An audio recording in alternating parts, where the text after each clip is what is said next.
Okay mga lods, may ipapakita ko sa inyo bagong collection ko mga lodi.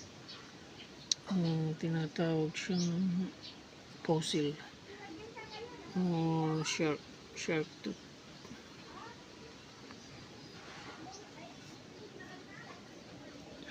Baka ito ang isa sa magandang malakas na lucky charm mga lods.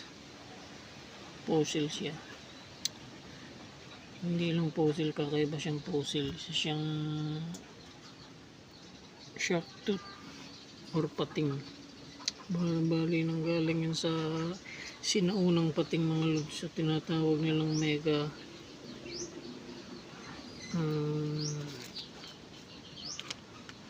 tinatawag siyang megalodon.